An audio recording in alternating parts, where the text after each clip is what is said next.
Salut à tous, bienvenue dans ce nouveau tome 7, donc dans une nouvelle série. Je suis au tome 6 tout simplement. Juste pour vous donner un ordre d'idée sur la période, en ce moment on est au 15 mai. Je trouve que la météo est plus que correcte. Il fait beau, contrairement à ce que peuvent dire certains journalistes, où on est plus bas que la normale. Bon, c'est peut-être un fait, hein, mais pour nos amis les avettes, c'est tout à fait profitable et tout à fait correct. Sachant qu'à un moment donné, même, il faisait trop chaud. Bon, bref. Par rapport à ce que j'ai prévu de vous montrer, qui pourrait être différent par rapport aux fois d'avant, c'est justement ce que je suis en train de faire. Il s'agit, là, cette fois-ci, d'une hausse. Vous voyez que les cadres avaient déjà été utilisés. Donc, exactement de la même manière que pour un corps, il faut le savoir, il y a du renouvellement à faire sur les cires, parce qu'à un moment ou à un autre, au bout d'un certain nombre d'années et d'usage par l'intermédiaire des abeilles, la cire commence un petit peu à foncer, et donc pour toujours dans le souci d'avoir une propreté, et surtout que c'est le miel qui est prévu à la consommation, pour avoir un état sanitaire dans les meilleures conditions, il faut renouveler. Et puis également pour faire du bon produit. Retenons que, comme je le précisais, c'est un miel qui est prévu pour la consommation pour l'homme. Et bien entendu, on consomme et on extrait exclusivement le miel qui provient des hausses et non des corps. Petite remarque, vous voyez que aussi, c'est pareil pour les corps. Pour les cadres de corps, les cadres de hausse, c'est exactement la même chose. Vous voyez que celui-ci, il est fait de cette manière-là, on va dire verticalement, alors que le fil là se trouve horizontalement. Bon, ça c'est un choix, hein. Je les ai achetés moi comme ça, tout fait déjà, dans le commerce. C'est juste un choix. Je ne sais pas si ça change grand-chose. Pour les abeilles, certainement que si. J'ai pas fait de recherche par rapport à ça. Bon bref, certains experts vous diront que oui, d'autres que non. Écoutez, moi mon but c'est que d'avoir une ruche en bon état, qui produit dans de bonnes conditions, et bien entendu, toujours dans un état de propreté optimum. Voilà. Alors, pour ce qui est de la cire gaufrée, vous voyez qu'on retrouve exactement la même cire, c'est la même matière, sauf que c'est la moitié d'une feuille prévue pour un corps. Alors, moi je ne le savais pas au départ quand j'ai commencé, quand j'étais amateur. Quand j'ai su qu'il y avait ça, je me suis dit pourquoi ni deux. Et effectivement, vous voyez que ça rentre. Enfin, c'est vrai que là ça a été tendu, donc du coup ça ne rentre pas forcément complètement. C'est parfaitement découpé. Avant, moi ce que je faisais, on peut le faire, hein, prendre une feuille de cire qui se trouve pour être prévue pour un cadre de corps. Je la pliais en deux, je la déchirais, mais sauf que en la découpant, c'était pas forcément droit. Donc autant prendre ce genre de choses, c'est pas plus mal. Et surtout qu'en plus, le prix est exactement identique, dans le sens où deux feuilles comme ça vont le même prix qu'une feuille de cadre de corps complète.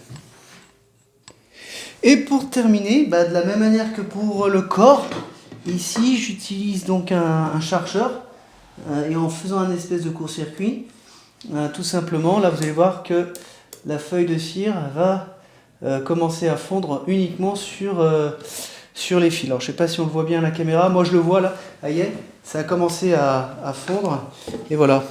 Donc pour moi là c'est bon, c'est parfait. Et au même titre, on peut très bien mettre un filet de cire à l'aide d'une burette. Certains le font. Autre chose que je faisais à un moment donné où j'étais à court de feuilles de cire, je peux très bien mettre une amorce. Alors qu'est-ce que c'est une amorce ? En fait, c'est juste de découper 1 ou 2 cm d'une feuille de cire qui est à ce niveau-là. Comme ça, moi, ça me permet de faire 3, 4, 5 cadres plutôt qu'un seul. Mais la contrepartie, c'est comme ce que j'expliquais dans un épisode auparavant, c'est que du coup, ça va demander un peu plus d'activité à l'abeille, et du coup, elle va consommer d'autant plus de miel, tout simplement. Donc, la cire gaufrée qu'on leur offre, hein, c'est la cire qui vient d'elle-même, qui est recyclée, que nous faisons elle-même pour adapter cette feuille de cire au maximum dans leurs conditions, mais également cette feuille de cire, conclusion, c'est vraiment pour les aider à être un peu plus rapides dans leur processus et de consommer moins sur leur activité, et notamment sur le miel. Je vais juste faire un autre exemple pour voir si, la deuxième exercice avec vous de chauffe, si j'arrive à accéder. Ouais, c'est parfait. Si on arrive à mieux voir. Hop, là on commence à voir le fil qui commence à passer à travers. Après, c'est vrai que si je reste trop longtemps, c'est le risque de couper la feuille de cire. Bon, ça m'est déjà arrivé 1 ou 2 fois. Et là, hop, elle tient. Bon, j'aurais pu mieux la faire, hein, mais là au milieu, en tout cas, ça tient, c'est déjà pas mal. Bon, après, rien ne m'empêche de réinsister un petit peu, bien entendu. Donc voici l'opération terminée. J'ai fait la totalité de tous ces cadres de hausse. Donc là, vous avez affaire à une hausse complète avec ces 9 cadres et uniquement de la cire gaufrée.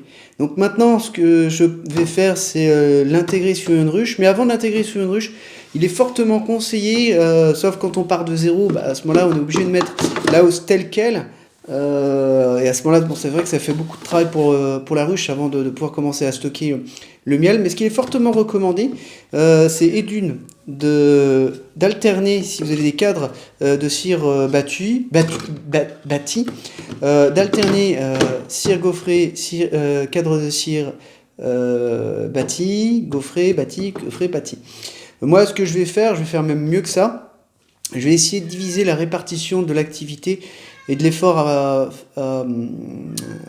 mettre en place par rapport à ces abeilles, de répartir ça entre toutes les ruches et du coup d'aller chercher des cadres bâtis, voire même avec un peu de miel et peut-être mettre 3 voire...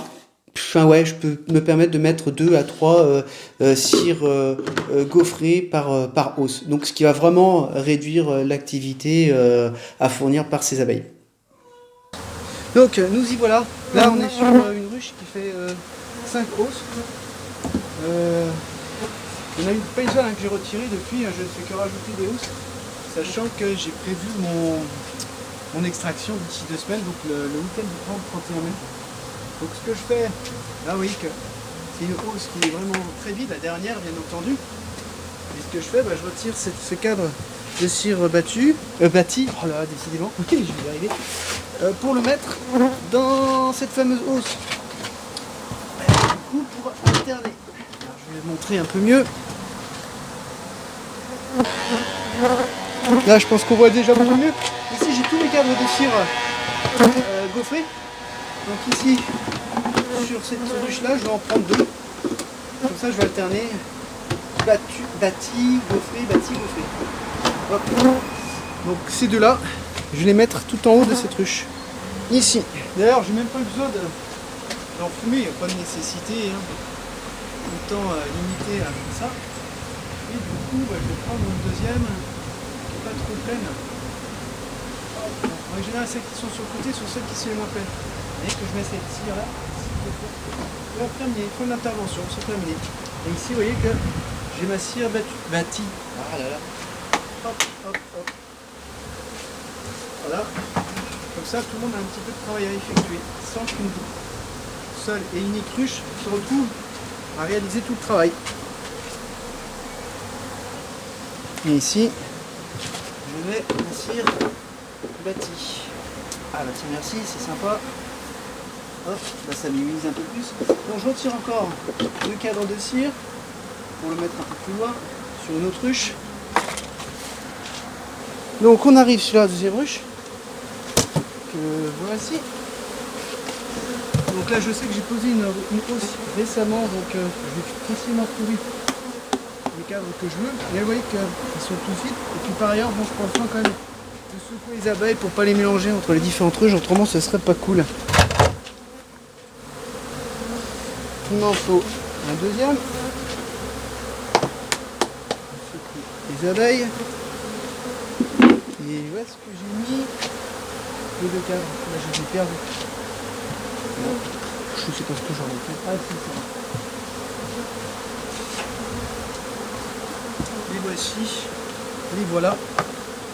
Je les mets là. Je vais en centrer un petit peu. Voilà. Là on équilibre vraiment un petit peu tout le monde comme ça, de cette manière là. Et là on arrive à la dernière candidate.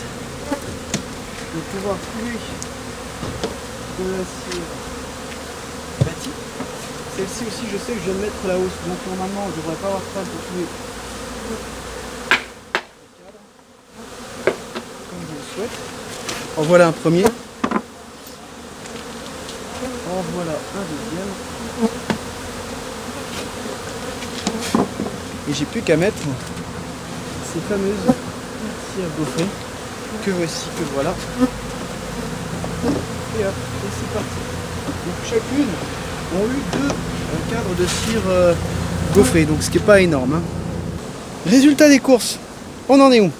Donc ça, c'est la hausse que j'avais depuis le départ où il n'y avait que de la cire gaufrée. Donc vous allez voir que du coup il me reste maintenant plus que 1, 2 et 3.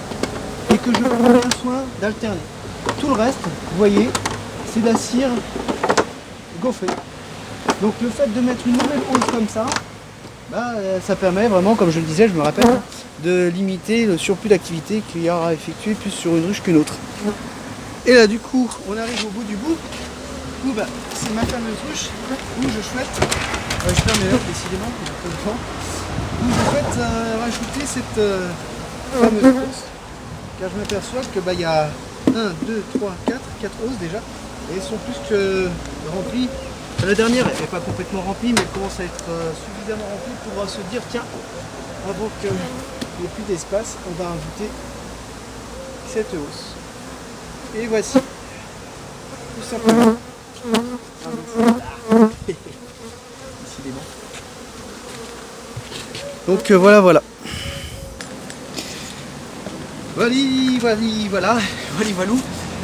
L'épisode arrive à sa fin. Écoutez, on se retrouvera certainement d'ici peu pour le prochain épisode. Ce que je compte faire, si tout se passe bien, ce serait de faire une recherche de rennes sur des divisions qu'on a effectuées sur les fameuses ruchettes, sur les précédents épisodes. Et là, on en est à peu près à 1 mois. Donc c'est le moment ou jamais de pouvoir chercher les œufs. S'il y a des œufs, il y a une reine. Et s'il y a des œufs, c'est que la reine a été fécondée. Donc c'est bon signe. Donc on verra ça sur le prochain épisode. Je vous dis à très bientôt. Portez-vous bien. Ciao, ciao.